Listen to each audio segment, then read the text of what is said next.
পরমেশ্বর পিতাকে ধন্যবাদ করি গুরু যিশুর নাম থেকে। গুরুকে অসংখ্য অসংখ্য ধন্যবাদ। পরমেশ্বর পিতা আজ আমাদের প্রত্যেককে একত্রিত করেছেন সুশিক্ষা দ্বারা আমাদেরকে উৎসাহিত করার জন্য। আজ আমরা প্রত্যেকেই অত্যন্ত আনন্দিত এবং পরমেশ্বর পিতার কাজে নিজেকে উজাড় করে রেখেছি। ঈশ্বর আমাদেরকে ব্যবহার করছেন, এটা ক্ষুদ্র বিষয় নয়, এটা অনেক বড় বিষয়। ঈশ্বরকে, যিনি জগৎকে সৃষ্টি করেছেন, যিনি মনুষ্যকে আমাদেরকে নির্মাণ করেছেন, তিনি আমাদেরকে ব্যবহার করছেন, তিনি আমাদেরকে দিয়ে তিনার কর্মকে করাচ্ছেন। কারণ শুরু থেকে আমরা শিক্ষা পেয়েছি ঈশ্বরের পরিচয় করিয়ে দেওয়া একজন প্রেরিতের কাজ। আমরা প্রেরিত, আমরা সেবক, আর সেবা কর্ম আমরা করছি। কি সেবা কর্ম আমরা করছি? পরমেশ্বর পিতা আদি অনন্ত ঈশ্বরের সঙ্গে মানুষের পরিচয় করিয়ে দিচ্ছি, যেটাকে আমরা বলি সুসমাচার প্রচার। গুরু যিশু ঈশ্বরের পুত্র, ঈশ্বর তার একমাত্র পুত্রকে মানুষের জন্য, পৃথিবীর জন্য বলিদান দিয়ে এই সুসমাচার মানুষের কাছে আমরা দিয়ে থাকি। এটা ক্ষুদ্র বিষয় নয়, এটা অনেক বৃহৎ বিষয়। ঈশ্বর চাইলেই পারতেন তিনি নিজে থেকে নিজের পরিচয় মানুষের কাছে দিতে। যেমনভাবে তিনি সরাসরি মসির সঙ্গে কথা বলতেন, মসির সঙ্গে কথা বলার জন্য তিনি কোনো মাধ্যম ব্যবহার করতেন না, সামনাসামনি মসির সঙ্গে কথা বলতেন। অব্রাহামের সঙ্গেও তিনি সামনাসামনি কথা বলেছিলেন। এবং আমরা শুরুতেও দেখেছি আদম এবং হবার সঙ্গেও পরমেশ্বর পিতা সামনাসামনি কথা বলেছিলেন। আদম এবং হবাকে জিজ্ঞাসা করেছিলেন, তোমরা কোথায়, তোমরা কোথায় লুকিয়ে আছো? কিন্তু পরমেশ্বর পিতা আজ আমাদেরকে মাধ্যম হিসাবে কথা বলছেন। যেমনভাবে একজন রাজা রাজদূতকে ব্যবহার করেন এক দেশের বার্তা অন্য দেশে প্রচার করার জন্য, এক রাজ্যের খবর অন্য রাজ্যে নিয়ে যাওয়ার জন্য। বর্তমান দিনে যেমন আমরা চিঠি পাঠাই পোস্ট অফিসের মাধ্যমে, পোস্ট অফিসকে ব্যবহার করি, ফোনকে ব্যবহার করি, এবং সেই চিঠিকে কত যত্ন করি আমরা, এবং ফোনকে কত যত্ন করি, হোয়াটসঅ্যাপ ব্যবহার করি মেসেজ পাঠানোর জন্য। ঠিক পরমেশ্বর পিতা আমাদেরকেও মাধ্যম হিসেবে ব্যবহার করেছেন। তার জন্য আমরা নিজেদেরকে যেন ধন্য বলে মনে করি যে পরমেশ্বর পিতা এত সব থেকে পৃথিবীর শ্রেষ্ঠ কর্ম আমাদেরকে দিয়েছে। কেউ যদি নিজেকে গর্বিত মনে করে, আমি ডাক্তার, এর জন্য আমি গর্বিত কারণ আমি অনেক উচ্চ শিক্ষিত, আমি তো ইঞ্জিনিয়ার, আমি তো উচ্চ শিক্ষিত, এর জন্য আমি গর্বিত। কেউ নিজেকে দেশের প্রধানমন্ত্রী বলে গর্বিত বলে মনে করে, কেউ নিজেকে মন্ত্রী বলে মনে করে, সবাই নিজেকে গর্বিত বলে মনে করে। কারো ছেলে মেয়ে যদি সরকারি চাকরি পায়, তার বাবা মা কত গর্বিত হয় না? আনন্দের সহিত সবাইকে বলে আমার ছেলে মেয়ে সরকারি চাকরি করে। তার থেকেও অধিক আনন্দের বিষয় যদি আমাদের পরিবারে কেউ এমন থাকে যে প্রেরিত, বা আমি যদি প্রেরিত হই, আমি যেন এতটাই আনন্দিত হই। ডাক্তার হলে যতটা আনন্দিত হতাম তার থেকেও অধিক যেন আনন্দিত হই। ইঞ্জিনিয়ার হলে যতটা আনন্দিত হতাম তার থেকেও অধিক যেন আনন্দিত হই। কারণ পরমেশ্বর পিতার কর্ম করছি, সৃষ্টিকর্তার কর্ম করছি, মনুষ্যের দাসত্ব করছে। যারা ডাক্তার, যারা ইঞ্জিনিয়ার, যারা সরকারি কর্মী, যারা মন্ত্রী, প্রত্যেকেই মনুষ্যের দাসত্ব করছে। আমরা ঈশ্বরের দাসত্ব করছি। তাই আমরা যেন সর্বদা মন থেকে উৎসাহিত থাকি, আনন্দিত থাকি।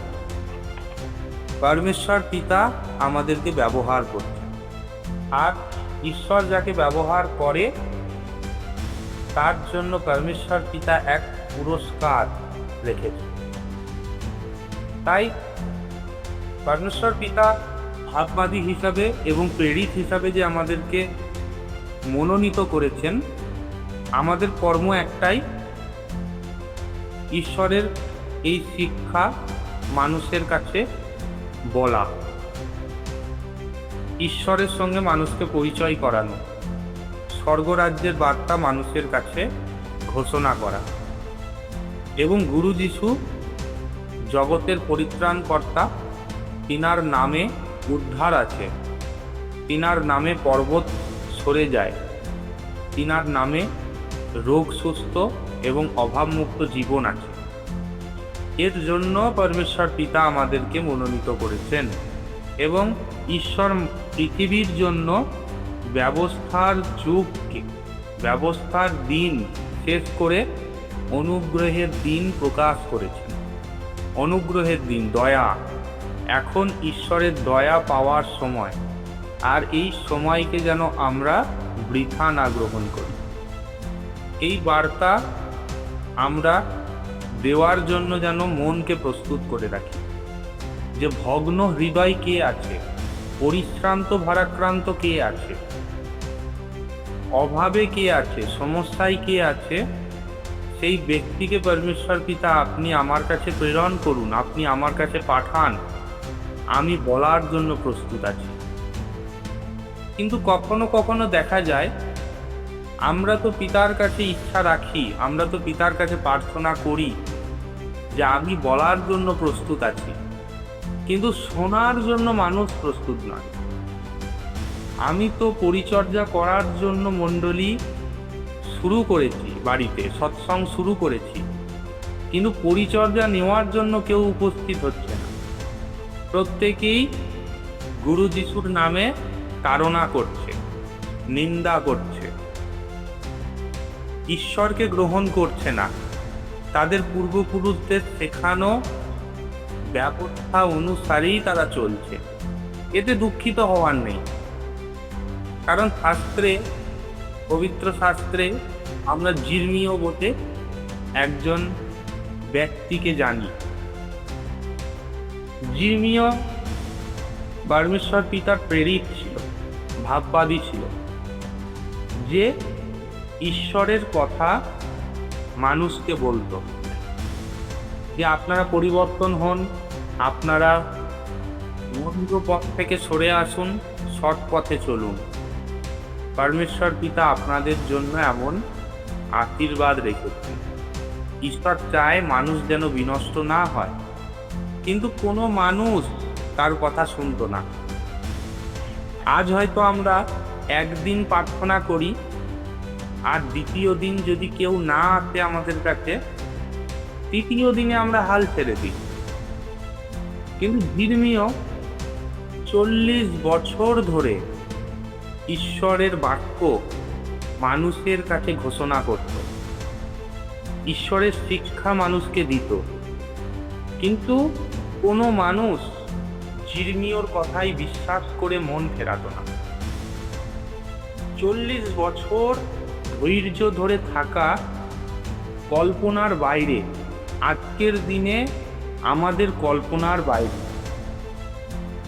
একদিন দুদিন নয়, 1 বছর যদি আমার বাড়ির সৎসঙ্গে কেউ না আসে, 1 সপ্তাহ যদি কেউ না আসে, 1 মাস যদি কেউ না আসে, দ্বিতীয় মাসে হয়তো আমরা হাল ছেড়ে দিই, যে না থাক, বাড়ির সৎসঙ্গ হচ্ছে কিন্তু কেউ আসছে না, আর করারই নেই। দীর্ঘ 40 বছর ধরে মানুষকে বোঝানোর চেষ্টা করেছে সদাপ্রভু ঈশ্বর এটা চায়, সদাপ্রভু ঈশ্বর বলছেন, সদাপ্রভু ঈশ্বর আমাদের জন্য সংকল্প করেছেন, কিন্তু কেউ তার কথা গ্রহণ করত না। প্রত্যেকেই জির্মীয়কে অবজ্ঞা করত। জির্মীয় যে ঈশ্বরের ভাববাদী, কেউ মেনে নিত না। জির্মীয় 20:9 জির্মীয় তার এই দুঃখের কথা বা এই হতাশার কথা প্রকাশ করেছে, যার দ্বারা আমরা উৎসাহিত হতে পারি, অন্তর থেকে আমরা সাহস পাই। জিরমিয়তে 20 যতবার আমি কথা কহি ততবার চেঁচাইয়া উঠি, দৌরাত্ম ও লুটপাট বলিয়া চেঁচাই। সদাপ্রভুর বাক্য প্রযুক্ত সমস্ত দিন আমাকে টিটকারি দেওয়া ও বিদ্রুপ করা হয়। যতবার আমি কথা কহি, জিরমিয় যতবার মানুষের কাছে কথা বলে, মানুষকে বোঝানোর চেষ্টা করে, শিক্ষা দেওয়ার চেষ্টা করে। যেমন ভাবে আমরা বাড়িতে যারা আসে, সৎসঙ্গে যারা আসে, তাদেরকে উৎসাহিত করি, ঠিক কেউ চেষ্টা করে উৎসাহিত করার। ততবার চেঁচাইয়া উঠি, এমনকি বুঝতে না চাইলে ধরে জোর করে বোঝানোর চেষ্টা করে জিরমিয়, যে দৌরাত্ম ও লুটপাট বলিয়া চেঁচায়, যে তোমরা মন্দ কাজ থেকে সরে আসো, ঈশ্বরের পথে চলো, ঈশ্বরের আজ্ঞা পালন করো, সদাপ্রভু ব্যতীত অন্য কোনো ঈশ্বরের সেবা করো না। কিন্তু তারা কেউ কথা শোনে না। সদাপ্রভুর বাক্য প্রযুক্ত সমস্ত দিন আমাকে টিটকারি দেওয়া ও বিদ্রুপ করা হয়। সদাপ্রভুর বাক্য মানুষের কাছে বলার জন্য মানুষ কি করত? টিটকারি দিত, বিদ্রুপ করত। বিদ্রুপ করা মানে উপহাস করত, মজা করত।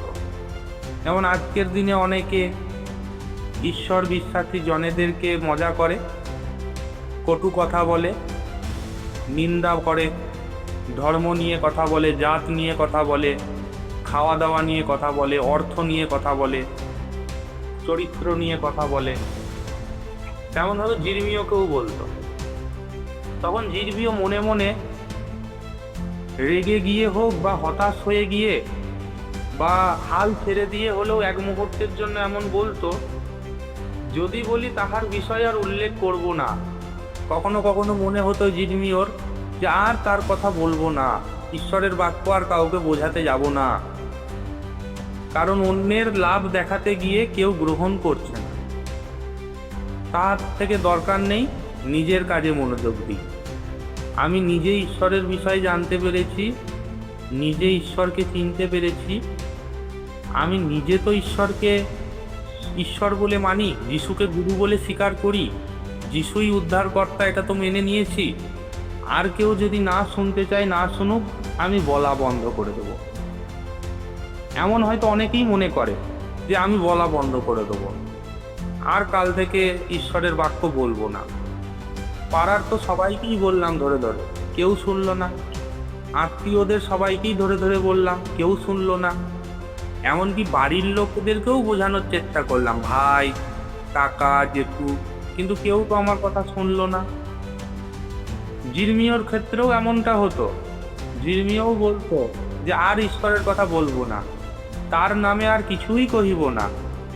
কিন্তু তখন আমার হৃদয়ে যেন দাহকারী অগ্নি অস্থি মধ্যে রুদ্ধ হয়। ওটা একটা যেন মনের মধ্যে, শরীরের মধ্যে যে হাড় আছে, এই হাড়ের মধ্যে যেন একটা গরম আগুন প্রবেশ করত। তাহা সহ্য করিতে করিতে আমি ক্লান্ত হইয়া পড়ি, আর তিষ্ঠিতে পারি না। মানে মন থেকে নয়, মুখ থেকে যদিও বলতো যে আর ঈশ্বরের কথা বলবো না, কিন্তু মন থেকে, হৃদয় থেকে যেন একটা আগুন, গরম বাতাস, এমন কিছু তার আসতো, যার কারণে সে বলতো না, ঈশ্বরের কথা বলার আছে, আবার পুনরায় শুরু করার আছে। গতকালের কথা মনে না রেখে, গতকাল আমার কথা কে শোনেনি, অতীতকে অতীত বলে মনে করি, যেন আজকের জন্য আবার যেন পুনরায় শুরু করি। আজকের জন্য যেন ঈশ্বরের কাছে প্রার্থনা করি, পিতা, আজকে আপনি এমন একজনকে দেবেন যাকে পরিচর্যা করব এবং সে আপনাকে গ্রহণ করবে, কার্যকারী জন হবে। যদি আমরা এমন ইচ্ছা রাখি, পরমেশ্বর পিতার কাছে যদি তেজ চাহাত রাখি, পরমেশ্বর পিতা অবশ্যই আমাদের অন্তরের ইচ্ছাকে পূর্ণ করবেন। জিরমিয়র এই বচন দ্বারা আমরা তো এটা বুঝতেই পারছি যে কতটা কঠিন পরিস্থিতির মধ্যে দিয়ে ভাববাদীরা ঈশ্বরের বাক্যকে ঘোষণা করত। তার 1% কঠিন পরিস্থিতি আজকে আমাদের কাছে নেই। আমাদের প্রত্যেককেই একজন হলেও উৎসাহ করার জন্য সহকর্মী পরমেশ্বর পিতা দিয়েছেন, লিডার পরমেশ্বর পিতা দিয়েছেন। আর এই 1 তালান্তকেই পরমেশ্বর পিতা ডবল করতে পারেন। যাকে 2 তালান্ত দিয়েছে তাকে পরমেশ্বর পিতা 2 তালান্তকে 4 তালান্ত করতে পারেন। আমাদের ঈশ্বরের বাক্যের প্রতি লেগে থাকার আছে, কখনো সরে যাওয়ার নেই, তেজ তাহাত রাখার আছে। চোখের দৃষ্টিতে যেটা দেখছি তাহা তো সত্য নয় পিতা, কিন্তু আপনি যেটা আশীর্বাদ করেছেন যে তারার ন্যায় জন দেবেন, আব্রাহামকে আশীর্বাদ করেছিল তারার ন্যায় বংশ। আজ পরমেশ্বর পিতা আপনি আমাকে আশীর্বাদ করুন, তারার ন্যায় আপনি আমাকে লিডার দেবেন, জন দেবেন, কার্যকারী লিডার দেবেন। আর যার মধ্যে এই ইচ্ছা আছে পরমেশ্বর পিতা তার ইচ্ছাকেই পূর্ণ করবে। কারণ ঈশ্বরের প্রেরিত হওয়ার জন্য কোনো পড়াশোনার ডিগ্রি লাগে না, প্রেরিতের কোনো ডিগ্রির প্রয়োজন হয় না, প্রেরিতের কোনো লেখাপড়ার যোগ্যতার প্রয়োজন হয় না। প্রেরিত বাংলা ভাষা করতে জানে না, হিন্দি জানে না, ইংলিশ জানে, সেটার প্রয়োজন হয় না। মন থাকতে হয়। আর যদি তোমার মন থাকে, পরমেশ্বর পিতাও তোমাকে সেই তারার ন্যায়, আকাশের দিকে তাকাও, আর যদি গুনিয়া বলিতে পারো কতগুলো তারা আছে বলো। আমরা বলতে পারবো না আকাশে কতগুলো তারা আছে, এমনই আমরা গুনতে পারবো না, আমরা লিস্ট করতে পারবো না। মোবাইল ফোনে নম্বর লিখেও মনে থাকবে না যে কতজন লিডার, কতজন সহকর্মী আমার আছে। তুমি এমনই ঈশ্বরের কার্যকারী জন হও, যদি কঠিন পরিস্থিতিতেও জিম্মিও কখনো হাল না ছেড়ে দেয়। আমরাও যেন আজকের এই অনুগ্রহের দিনে, তখন তো ব্যবস্থার যুগ ছিল, নিয়ম ছিল, কষ্ট ছিল, কিন্তু আজ অনুগ্রহের দিনে যেন আমরা হাল না ছেড়ে দিই। কারণ গালাতীয় 6:9 পরমেশ্বর পিতা বলেছেন না, গালাতীয় 6:9, একটু পড়ছি গালাতীয় 6:9, খুব সুন্দর ওই জায়গাতে তিনি আমাদেরকে একটা লাইনে বলেছেন, আইসো সৎকর্ম করিতে করিতে নিরুৎসাহ না হই। সৎকর্ম করতে করতে, সেবা কর্ম করতে করতে, পরিচর্যা করতে করতে, জনেদেরকে উৎসাহিত করতে করতে কখনো যেন আমরা নিরুৎসাহ না হই। একজন তো চলে গেল, কত পরিশ্রম করেছিলাম তার জন্য, কত উৎসাহিত করেছিলাম, ও তো তেজ লিডার ছিল, ভালো শিক্ষা দিতে পারত, ভালো লিডিং করতে পারত, ওর বাড়ি থেকে মণ্ডলী হতো, কিন্তু না, নিরুৎসাহ যেন কখনোই না হয়। পরমেশ্বর পিতা উজাড় করে দেবে যদি তুমি স্থির থাকো। কেননা ক্লান্ত না হইলে যথাসময়ে শস্য পাইবে। ক্লান্ত যেন আমরা কখনোই না হই, এই কথাটা পৌলো বলছে তার অভিজ্ঞতা থেকে। পরমেশ্বর পিতার সঙ্গে আত্মায় সর্বদা পৌলো শিক্ষা নিত। পৌলোকে শেখানোর জন্য কোনো শিক্ষক তার সঙ্গে সঙ্গে থাকতো না, কিন্তু পৌলো সর্বদা আত্মা দ্বারা ঈশ্বরের কাছে শিক্ষা নিত, উৎসাহিত হতো। কত কষ্ট এবং তাড়না পৌলো সহ্য করেছে, কিন্তু কখনো নিরুৎসাহ হয়নি। বচনে পৌলো বলেছে না, সমস্ত চিন্তার মধ্যে মণ্ডলীর চিন্তা সবসময় আমার মাথায় থাকে। খাদ্যের চিন্তা নেই, বস্ত্রের চিন্তা নেই, থাকার চিন্তা নেই, কিন্তু মণ্ডলীর চিন্তা আছে, লিডারদের চিন্তা আছে, একজনকে পরিপক্ক হয়ে গড়ে তোলার চিন্তা আছে, বটবৃক্ষকে গড়ে তোলার চিন্তা আছে। চারা গাছ হয়ে যাকে ঈশ্বর আমার হাতে দিয়েছে তাকে বটবৃক্ষ করে গড়ে তোলার আছে, জল দিয়ে সেচন করে, রোপণ করে, বপন করে গড়ে তোলার আছে। তাই প্রকৃত ঈশ্বরের প্রেরিত সেই, প্রকৃত ঈশ্বরের সন্তান সে। নিজেকে যদি প্রকৃত ঈশ্বরের লিডার বলে তুমি বলো, তাহলে কখনো হাল ছেড়ো না, নিরুৎসাহ হইও না। যথা সময়ে তুমি সত্য পাইবে, উৎসাহিত থাকো। সৎকর্ম করতে করতে কখনো নিরুৎসাহ হইও না। এই জন্য আইতো আমরা যেমন সুযোগ পাই তেমনি সকলের প্রতি, বিশেষত যারা বিশ্বাসবাচীর পরিজন তাহাদের প্রতি সৎকর্ম করি। শিক্ষা নিতে থাকো, শেখাতে থাকো, বচন শিখতে থাকো, বচন অপরকেও শেখাতে থাকো। মাংস অনুসারে কাউকে বিচার করো না, এর তো বয়স হয়ে গেছে, একে কি শেখাবো, এ তো ছোট বাচ্চা, একে কি শেখাবো, এ তো ব্যবসা করে, এ তো সময় দিতে পারবে না, একে কি শেখাবো। তুমি পরিচর্যা করতে থাকো, যেমন সুযোগ পাচ্ছ। তোমার সামনে যারা বসে আছে, ছোট বাচ্চায় বসে থাকুক, বয়স্ক মানুষ বসে থাকুক, কি কোনো ব্যস্ত মানুষ বসে থাকুক, তুমি উৎসাহিত করতে থাকো, তুমি শেখাতে থাকো। সর্বেশ্বর পিতা তোমাকে যথা সময়ে আশীর্বাদ করবে। তার জন্য অন্তরের ইচ্ছা পরমেশ্বর পিতা দেখে তুমি কতটা ইচ্ছুক, তুমি কতটা ঈশ্বরের জন্য নিজেকে বিলিয়ে দিতে চাও, নিজেকে কতটা উজাড় করে দিতে চাও, নাকি সংসারের চিন্তায় তুমি ব্যস্ত। নিজের আনন্দ, নিজের ভালোবাসা, নিজের পরিবারকে নিয়ে শুধু সুখে থাকতে চাও। ঈশ্বরের অনুগ্রহ শুধু নিজেই ভোগ করতে চাও, নাকি ঈশ্বরের অনুগ্রহ সবার মধ্যে বিলিয়ে দিতে চাও। বাকি তোমার সামনে যা যা বাধা আছে, সেটা সেই বাধাকে সরানোর দায়িত্ব ঈশ্বরের। তোমার সামনে কি বাধা আছে তুমি দেখো না, তুমি শুধু মন তৈরি রাখো ঈশ্বরের জন্য। তাই আমরা প্রত্যেকেই পরমেশ্বর পিতার কাছে প্রত্যেক দিনের জন্য কাজ কর্ম চেয়ে নেবো। পিতা আজকের কর্ম আমাকে দিন। কাল অবধি তো আমি 500 জন লিডার, 50 জন লিডার কি 100 জন লিডার কিন্তু আমি পরিচর্যা করে ফেলেছি, আজকের কর্ম আমাকে দিন। দেখো পরমেশ্বর পিতা তোমাকে দেবে। এতটাই বলবো।